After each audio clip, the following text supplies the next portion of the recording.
Hello class. For this module 2, I've done my presentation on Phil Spector and the Wall of Sound, which was developed in the early 60s.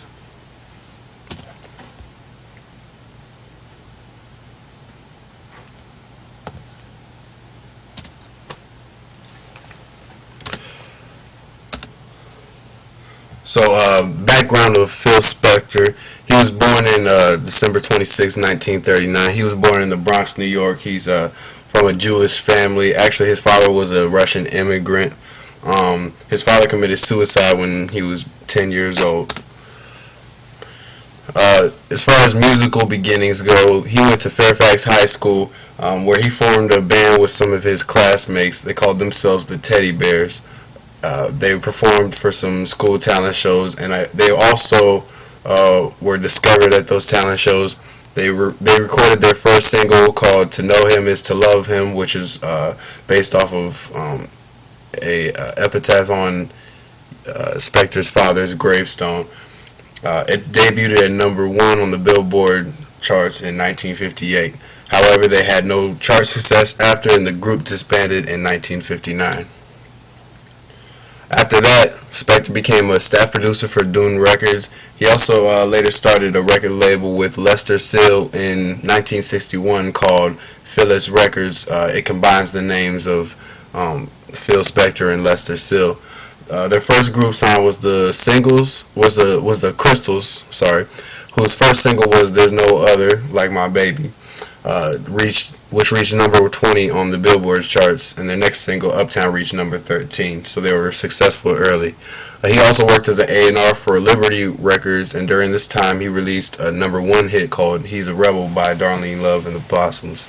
By the age of 21, he was already a millionaire, and he was also responsible for 20 hit records. The Wall of Sound is Phil Spector's trademark sound. It was developed at Gold Star Studios in Los Angeles. They used the echo chambers in Gold Star Studios, which were essential to the Wall of Sound method. This was developed by Phil Spector and his group called the Wrecking Crew, which is a group of session musicians back in the 60s. Spector described the Wall of Sound as the Wagnerian approach to rock and roll.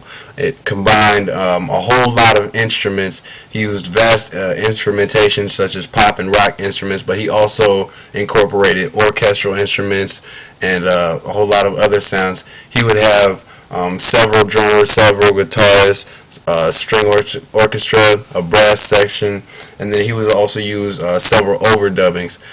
The way he created the Wall of Sound was the sound would be transmitted into a basement room, which was full of speakers. The speakers would play the sound from the studio, and it would be picked up by the microphones.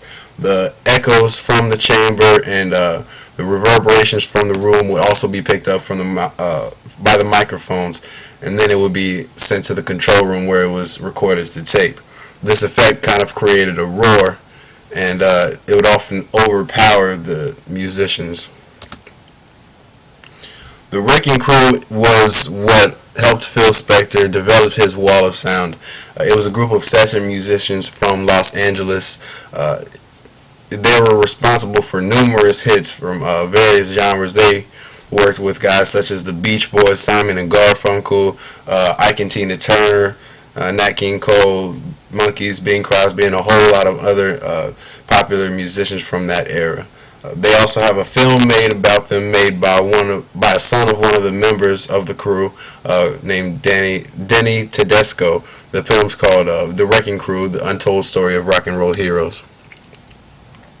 Here are some of the members of the Wrecking Crew. Phil Spector, which was of course the producer. Hal Blaine was the drummer. He's believed to be the most recorded drummer in history. He's been on tens of thousands of records from that era, and he was also the one who named the group. Brian Wilson from the Beach Boys was in the group, and some other well-known musicians such as Glenn Campbell and so on and so forth. Some of the hits that incorporated the Wall of Sound method into them were River Deep Mountain High by Ike and Tina Turner in 1996. Spector called this one of his best musical masterpieces. This was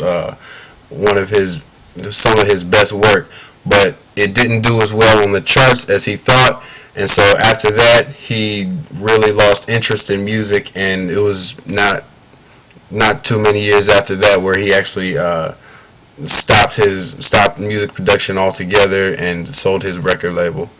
A couple other were "Be My Baby" by the Ronettes. It was the first song released on Spector's own label, Phyllis, and it is regarded as one of the best pop songs of all time. Also, the Beatles in 1969 commissioned him to turn their Get Back sessions into a usable album. This was some old sessions that they had a while back, and they were planning on releasing it as their last album. So they had Phil Spector come in and use his wall of sound technique to better adapt it. Those are my sources. Thank you for your time.